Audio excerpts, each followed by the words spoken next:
Ok, vamos conversar um pouquinho mais a respeito do conjunto interessantíssimo dos elementos irracionais, conjunto dos números irracionais.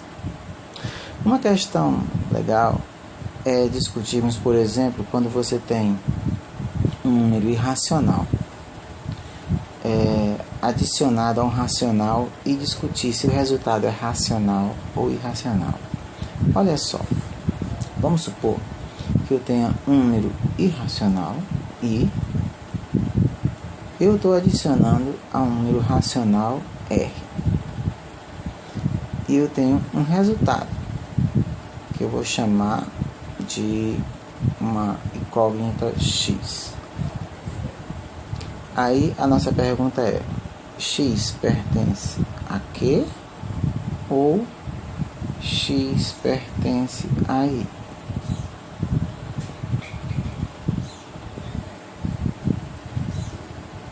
Muito bem.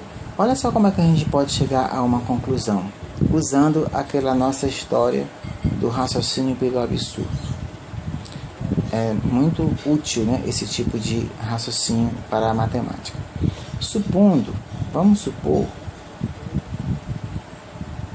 Suponha que X seja racional. Aonde isso vai nos levar?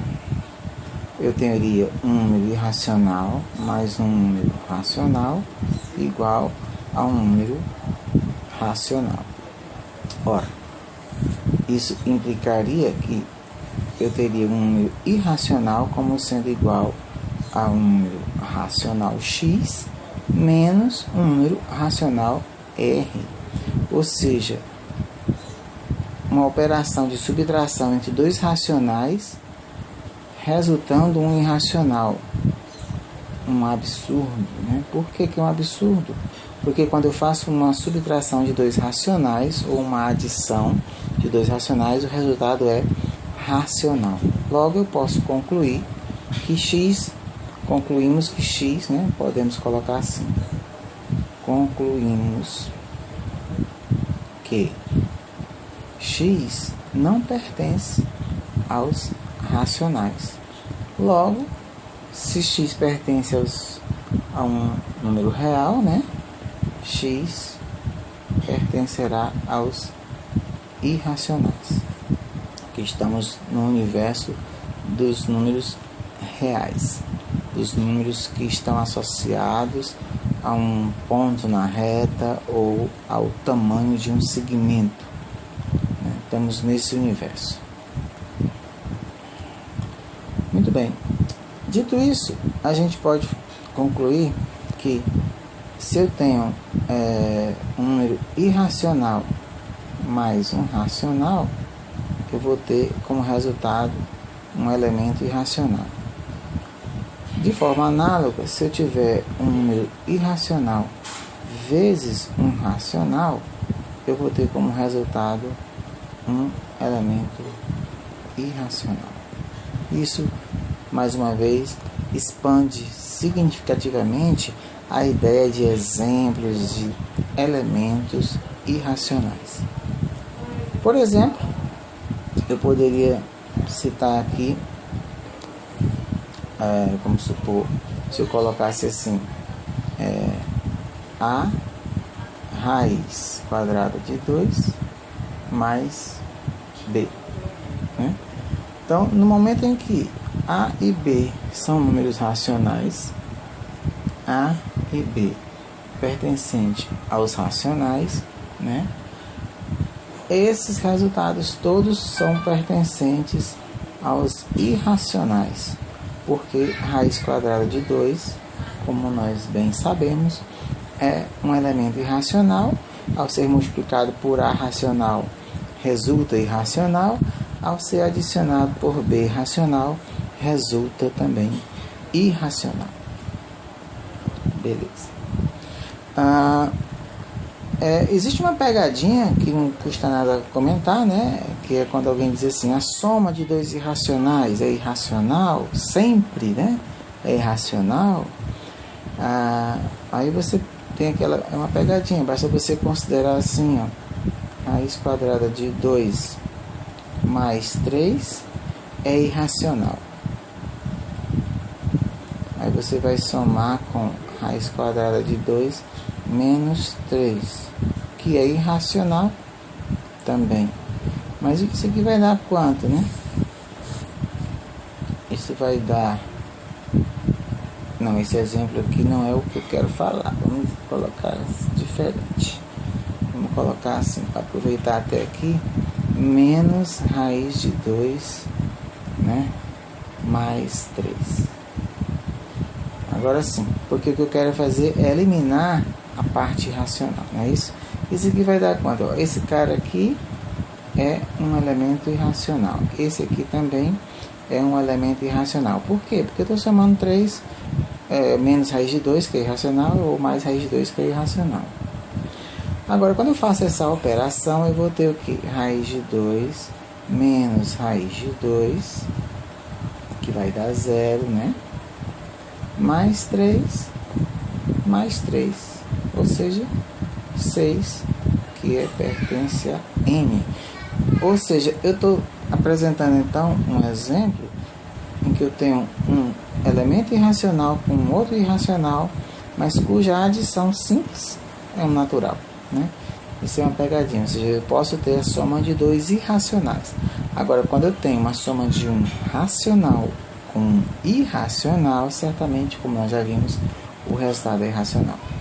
Para concluir, o que caracteriza uma maneira de caracterizar os irracionais é a escrita decimal infinita, né?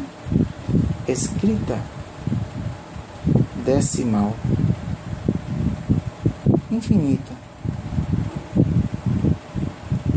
Até aqui é suficiente? Não. As dízimas são infinitas, mas são periódicas. As dízimas periódicas são racionais. Então, escrita decimal infinita e não periódica. Ou seja, se eu tenho uma escrita decimal infinita e não periódica, eu tenho um número irracional. E aí aparecem outros exemplos bem legais, né? Por exemplo, e são infinitos, mas por exemplo, olha esse número: 1,2, 3, 4, 5, 6, 7, 8, 9, 10, 11, 12. É um número irracional, né? Nunca é escrita decimal infinita, que dá para você perceber que ela nunca vai ficar periódica. Olha esse outro exemplo legal: 0,1, 0, 0, 0, 0, 0, 0, 0, 0, 0, 0. A reticência nos diz que esse comportamento vai se repetindo, né? Ó, se eu quiser olhar assim, 10, 100, 1000, 10 mil, 1 milhão, né? 10 milhões, 100 milhões. Ou seja, nunca vai ficar periódico, portanto, uma escrita decimal infinita e não periódica é um elemento irracional. Então, nesse ponto, a gente conclui essa nossa conversa a respeito desse conjunto intrigante, né? Acho que daí esse nome dele, irracional, né? E que possui tantos exemplos de termos, de elementos, né?